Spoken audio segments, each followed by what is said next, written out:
Well, Dore Gold is a senior foreign policy advisor to the Prime Minister of Israel, Benjamin Netanyahu. Mr. Gold, thank you for joining us here on Impact. Another bloody night in Gaza. Did you or did you not instruct these civilians to leave their homes and seek shelter elsewhere?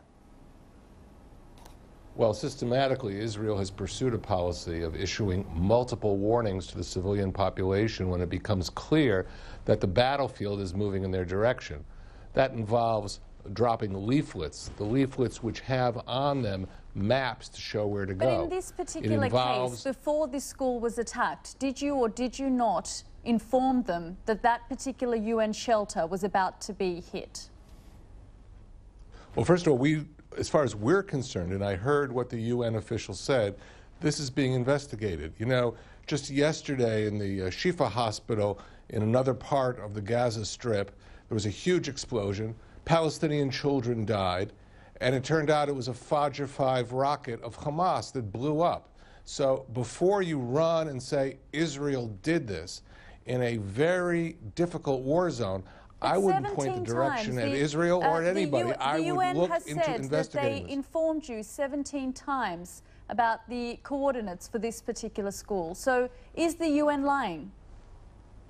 Well, first of all, I'm not saying the United Nations is lying. I'm saying that we don't know what exactly happened. You know, we have a very difficult problem here, which is television has to instantly judge, investigate, and determine who did something in a very difficult battle. You know, if Hamas didn't launch rockets at Israel, which is what started this whole war to begin with, if Hamas didn't dig tunnels to move its operatives, its terrorist cells, into Israeli towns and villages, we'd be in a different situation today. Mr. Gold, but unfortunately, we have to defend ourselves. Mr. Gold, let's just have a listen to what Chris Gunners from the United Nations Relief and Works Agency had to say about this particular attack. We gave the precise location of the Jabalia Elementary Girls' School and the fact that it was housing thousands of internally displaced people. This was communicated to the Israeli army 17 times, 17. This, of course, to ensure its protection. The last of those calls was at 10 minutes to 9 last night, just hours before this fatal shelling. There is absolutely no evidence that we can find so far of militants launching rockets from that school that was hit. Even if there had been some rockets in that school, was that a justification for a direct hit? Mr. Gold, we're hearing there from the United Nations, and Bob Turner from the UN also said that from what they know, it was Israeli artillery and that there was no evidence that there was any Hamas rockets. 17 times they told you. So why was this school hit? 3,000 you're civilians. Supporting a narrative. You're supporting a narrative that Israel was warned 17 times, and nonetheless, it deliberately fired at a school full of innocent civilians. Why would the UN say this? I don't accept that argument. So is the UN lying? I'm sorry. Well, fine. We have to wrestle this out. Did you know that in 3 other schools in the Gaza Strip belonging to UNRWA, an organization which does important welfare work for the Palestinians, in 3 other cases, the United Nations complained that Hamas rockets were found on its premises. So but the that's militarization. School, and we're talking about this particular school. No, but Mr. look, Gold, we're talking about. Mr. Gold, with all due no, respect, we are talking about an incident. Israel has the fourth most powerful military in the world. That just There's something occurred. wrong with your coordinates. We are talking about an incident that just occurred, and our ability to judge an incident that just occurred is very much a function of what has been the deliberate pattern of Hamas in operating in this war. If you don't take that into account, then you're involved in a one-sided presentation fingering Israel when Israel is saying it doesn't fire at civilians. In fact, in many cases, it puts its own troops at risk to protect civilians. Are you worried about Palestinian children being killed? Because hundreds have now died. Come on. What, do you think we're monsters? The state of Israel is a country that takes care of all its citizens, of people here. We've set up a field hospital at the Erez Junction for Palestinians right outside the Gaza Strip, as we did for Syrian refugees who've been butchered in the civil war by pro-Iranian troops.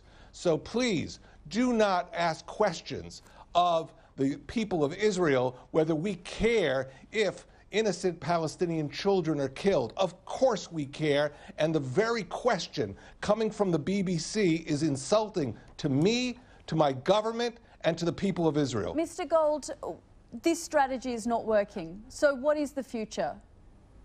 What is the future? What is the future? How can this go on? You know, every few years, this war breaks out and this occurs. Where will this end? Well, what have your governments done to prevent Iranian rockets from being delivered to the Gaza Strip and fired at innocent Israeli civilians? What have you done? So before you can come to us and say that we have some kind of policy failure here, you have responsibility on your shoulders as a citizen in your own country to make sure deadly weapons aren't delivered in the Middle East and used against civilians. Okay, Mr. Gold, thank you very much for joining us here on Impact. We'll have to leave it there. Let's go now to Ramallah, where I'm joined by Dr. Hanan Ashrawi. She's a member of the Palestinian Liberation Organization Executive Committee. Hanan Ashrawi, we've just been hearing from Dore Gold there. Their ongoing concern is their civilians and these tunnels and these ongoing rocket attacks on Israeli civilians. So what is the Palestinian leadership doing to address this problem? Well, we do not want to see any civilians killed, regardless of their nationality, religion, ethnicity. Unfortunately, all the civilians that have been killed have been Palestinians by a mighty military machine, an occupation army that is invading a small strip of land, the most densely populated area in the world, shooting and killing at will, bombing and shelling, pounding people into bits. F-16 bombs can pulverize a whole building, let alone you can imagine what it does to bodies.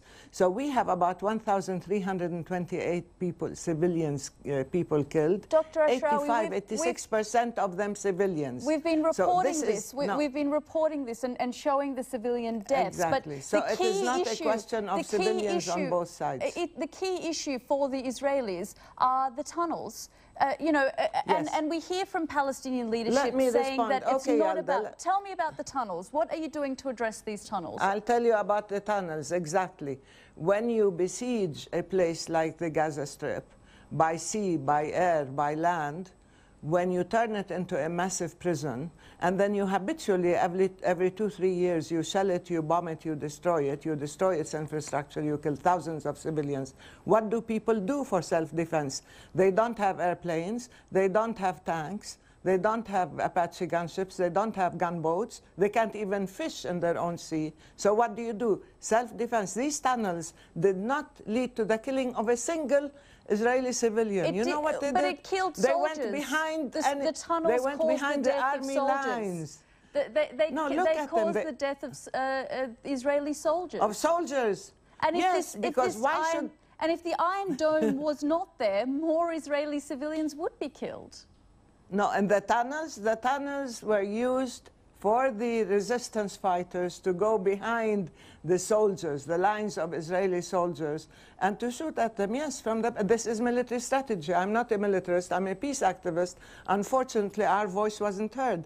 The din of the shooting and the killing, including the land theft and so on, has been too loud to be, allow our voice to be heard. So let me say very, very frankly, it's very easy to blame the victim. It's very easy to pull out a terrorist label.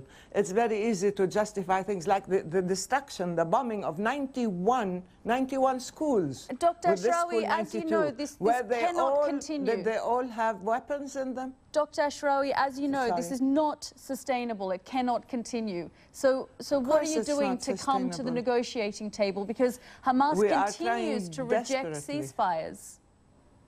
No. When you have, look, if you keep repeating a lie, as Dore Gold does and his spokespeople and all of them, over and over again, it doesn't make it true. It just makes it, of course, it gains a life of its own, but the truth has to come out. The thing is, it's not the Palestinians who rejected every single or 5 single ceasefire. Israel wants the ceasefire to be unilateral. It wants a ceasefire to maintain Israel, the Israeli army in place with a free hand to continue to act, as they say militarily. But it wants the Palestinians to lie down and surrender or die.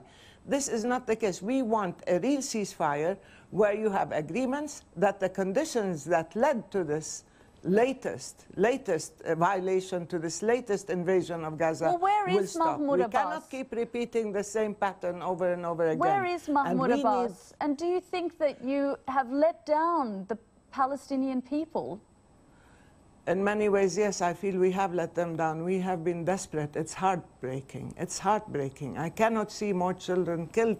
We have been trying desperately to bring about a ceasefire. We've been trying desperately to put moral and human and political limits and military limits to Israeli violence. We haven't been able to. We've been everywhere. Mahmoud Abbas went to every single country engaged and asked to work out a ceasefire and asked to work out an agreement that would put an end to this bloodshed. It's a bloodbath. We've been trying desperately. We are unable even to get all the supplies that we need to Gaza. So when you want to talk about responsibility, yes, we all feel helpless. We all feel, in a sense, desperate. But will you take and we're all heartbroken. But we need Israel to stop its war machine. It has to stop targeting Palestinians. It has to stop killing civilians. It has to stop destroying the infrastructure of a nation already under siege, already under occupation. But until the Palestinian leadership doesn't take responsibility for the Hamas rockets and these tunnels that could lead to the deaths of Israelis, the Israelis will not stop their airstrikes. Look, we have committed to peaceful negotiations. We have committed to achieving a two-state solution. Unfortunately, we did not have a partner. Israel believes that might is right. Israel believes that using its military might makes sense. Israel believes that stealing our land, putting us under siege, annexing Jerusalem, destroying people's homes and lives, this is the way forward. This might work for a while, but the Palestinian people will not be broken. We will not surrender. We will not give up our homes or our lands or our rights. And we will not adopt the same tactics and methods as our occupiers.